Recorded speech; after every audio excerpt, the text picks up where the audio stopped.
All right, Nick talked yesterday about how he feels like you guys as an offense need to make more of a commitment to the running game. Just wonder your thoughts on that and what it'll take to kind of get it where it was earlier in the year.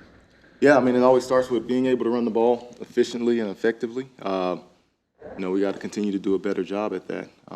And part of it, too, is just, finding that balance of patience, you know what I'm saying, of just being able to continue to hammer attempts and try to get the guys in a good rhythm and a good flow. How tough is it to be that disciplined? They come out and score in the second half, down 2 scores. Does that make it more difficult to stay disciplined and say, hey? Well, I think it's just a function of how the game is going at certain times. So, it's always a balancing act in terms of when you're in a 2-score game of being able to try to score quickly and get yourself back in it and still being able to hammer some of those attempts in the run game. So we have to do a great job of balancing that. In that last game, we haven't seen Jalen have as many attempts in zone read or anything like that. I guess, is that something defenses are doing, or is that something you guys are getting away from a little bit? No, I mean, we've had some zone reads and stuff called, and some of them have been pulled, some of them have been gived. That's definitely a part of what we try to do offensively. And that's something I think that we'll continue to use. Our team's defending that differently this year. How? Excuse me. Our team's defending. Our teams? Our defense is defending that differently. With the zone read? Yeah. I think each team is just really independent on how they defend it. I wouldn't say it's been an overarching theme in terms of how teams are playing us in the run game. I think it varies from week to week. It's been a few weeks now since you've been without Dallas Goedert playing on the field. What have you noticed when it comes to teams trying to defend you guys, especially in the middle of the field without him as opposed to when he was playing earlier this season? Structurally, the defensive coverages for the most part have stayed pretty consistent, particularly because of the skill that we have on the outside. So there hasn't been, a ton of variance in terms of how we've been played differently. I guess a couple times they've maybe doubled AJ a little bit more throughout the course of the season since Dallas has been out. But, there hasn't been an overwhelming change to, how we're being played defensively. When you talk about patience with the running game, I guess, like if DeAndre has 7 yards on his first 4 carries, how do you balance, we got to keep giving him the rock, or it's not happening this game, so let's try other stuff? How do you work? Yeah, I just think that's feel and feeling how the game is going, and what is needed in that certain point. Because, to your point, right, you could have 7 yards on 4 carries and then break one for 30. And now, you have 37 yards on 5 carries or whatever it is. So, and those numbers, that average looks a little bit different. Now you're averaging 7 yards a carry or whatever it is. So, we have to just continue to pound at it until, one of those explosives pop. And I think, for us, that's something that we have to be really committed to. Jalen's time to throw stood out. I think it was 3.72 seconds. Was he holding the ball longer than you would like? Was he holding it appropriate amount? How would you assess that? I would assess it that our offensive line did a fantastic job in pass protection all evening. Against an excellent front. I can't give Lane Johnson enough credit to how he performed in that game on Sunday night, blocking one of the best players in the league in Nick Bosa. And it was, it was really a sight to see when you go back and watch that film in terms of how those guys protected all night long. They did an excellent job. On the second sack that Jalen took, you guys max protect. You had 2 guys in a route versus basically 7. What's the teaching point there for Jalen when you have a play that's clearly going to be dead? And did you need to have someone released to give him some sort of check down or something like that? No, that was what ended up happening on that play is as we actioned across, the back kind of got picked and wasn't able to get out in his flare control. But that was, a play that we've run quite a bit in terms of just throwing that deep stop route to Devontae. So for us, I think part of it is just understanding okay, when can I extend and make a play or when to just say, play the next play. And, obviously, anytime you take a sack or a negative play, you know, when you don't have to, is something that we don't want to get put behind the chains. And, you know, you obviously rather be 2nd and 10 than 2nd and 19 in that situation. We've talked about this with Jalen before, but because of his ability to escape it, is it tough to come up with like hard, fast rules for how to handle some of those situations? Yeah, it's definitely not. It's not black and white, right? Like, I mean, you've seen Jalen make play after play after play, being able to extend and create, and that is definitely a part of his game, and that's a part of his game that we welcome.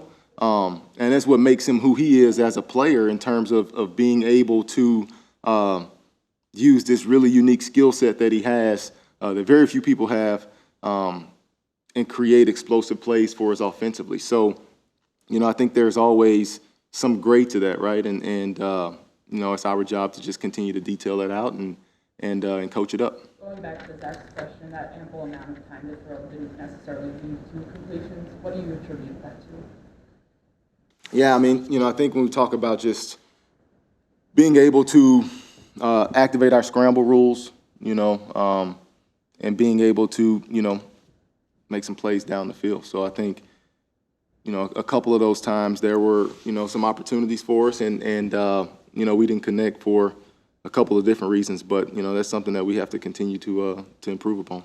When it comes to playing time, Quez was more involved for the first time since he got back.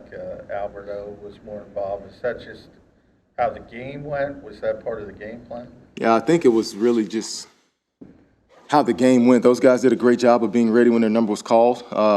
You know, we got into a situation late in that game, obviously, where we were kind of on the ball in some no-huddle 2-minute mode, so the ball can kind of go wherever the coverage dictates. And, you know, that ended up happening late in that second half. What makes Kenny a good 2-minute, 4-minute back for you guys? Well, I think, you know, Kenny is very, very versatile in his ability to make plays in the passing game, obviously, but also in protection. He's extremely stout. He does a great job being able to pick up different defensive blitzes and protect in the pass game. I think his versatility is something that's really, really unique. How much better has Kenny gotten in that area? He's improved a bunch, you know, in terms of, you know, his awareness and his understanding of pass protection. He's done a great job in that for us all year. And it's something that, you know, he's continued to grow in since 2021 when he's first gotten here. You know, there's been plenty of times throughout the course of his career, and particularly this season, where he's done some, you know, amazing things in protection that really don't show up on the stat sheet. You know, you go back to the Rams game, or, you know, just different games in Kansas City or wherever we've played, and he's made some big plays that have allowed us to extend, that have allowed us to convert some big downs throughout the course of the year. How's DeAndre doing in that aspect? You talked about Lane having a great day against Nick. He did get beat inside once, and DeAndre came up, and he had a great move, and DeAndre was right there to help. How much has he improved in pass? Yeah, DeAndre's a very versatile back as well. He has a ton of ability. He's having a fantastic year. You know, I can't say enough good things about his overall game and how he approaches it each and every week. Willing and ready when his numbers call. And he's made a bunch of plays for us throughout the course of the year in various ways, whether it's, you know, in the run game, in the pass game, jet sweeps, protection. He's been able to do a lot for us. Did the 49ers do a better job sticking secondary, do a better job sticking with your guys than any team you guys have played this year? Well, I would say credit to those guys. They played, you know, a fantastic game. You know, obviously for us, we didn't perform, you know, to the level that we're accustomed to or that we expect to. So, you know, but hats off to them. They did a fantastic job, and you know, we got to get ready to go this week. How much did the fact that you guys had to settle field goals on those first two drives change the game plan as far as, you know, you're asked a lot, obviously, about the running, you know, not running as much. I mean, do you think that would have been a lot different had you guys scored touchdowns there, you know, gone up 14-0? Yeah, I mean, we talk about our ability to score touchdowns in the red zone being a very critical factor in our success offensively. And, you know, for us to drive the ball down there those first 2 drives and not capitalize was a huge disappointment. And, you know, it's been something that we had, you know, made a push throughout the last couple of weeks in the season. And, you know, for whatever reason, we weren't able to come away with touchdowns there. And that was definitely, you know, not what we anticipate. Brian, what are the self-corrections stood out on the tape at the end of those 2 drives? What's that? What self-corrections stood out on the tape when it comes to the end of those 2 drives? I don't know the sack on the second. Yeah, drive. so the first one, you know, we get down there and you know, I think we have a 3rd and 7, right? I think we have a 3rd and 7, and, you know, we throw a one-on-one to AJ, and 7 makes a great play. And, you know, those are plays that happen, so we end up having to settle for the field goal. The second drive, we're 2nd and 5, probably around the 12-yard line or so, 2nd and 5, and you know, they play have a 0 coverage red zone defense that we expected. We called a pass play, and we end up getting sacked. You know, so at that point, that puts you in 3rd and 21, and then, you know, we're just playing for some yards to get Jake an easier field goal at that point. So, you know, I think that was kind of how that sequence played out. But, you know, obviously, if you had to do it over again, you know, you like to put the guys in the best position possible to go score touchdowns, and that's what it's about. Why are Bad Boys so good at home? They've won 14 in a row. Or can you see a different team at all on film between home and away? Yeah, I mean, when we're watching it, I'm not really watching like when they're at home versus when they're away. You know, I'm kind of just watching just the overall scheme of what they do. And, you know, they're obviously very, very talented. They're obviously very well coached.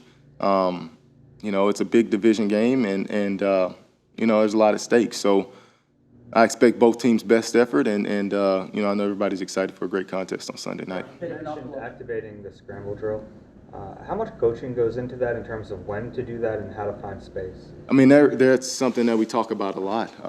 You know, if you watch football on Sunday, you see just so many plays that get created off of extension and secondary reaction. So, you know, that stuff has to be detailed out. And I think the biggest thing you don't want is really just duplication, right? You want to try to create as much space for the quarterback and not have guys in the same spot of the field. And just being able to read and react and play off of each other and finding the necessary space to give the quarterback the most opportunity to make a play. A bit of an off-the-wall question, but you spent a lot of time working with Dak early in your coaching career. What role did he have in you developing as a coach? Yeah, well, you know, I was very, very fortunate to be around Dak in college. You know, I can say we're still extremely close. He's somebody that I have a ton of respect for. And, you know, I think for me early in my coaching career, just not only him, but just being in that room with the guys that are still in that room, you know, we still have a group chat to this day. And, you know, those relationships that you build coaching, they last a lifetime. And, you know, that's not just with my guys that I had at Mississippi State, but guys that I've coached throughout the course of my career. So you spend so much time together, you get a chance to know each other on a different level other than football. And I think that's what makes this game really, really special and important is the relationships that you build throughout it. You know, you get a chance to cross paths with so many great people, whether they're players, whether they're coaches, people in the front office, people in the building, and those relationships are what make it special. Thanks, Mark. Thanks.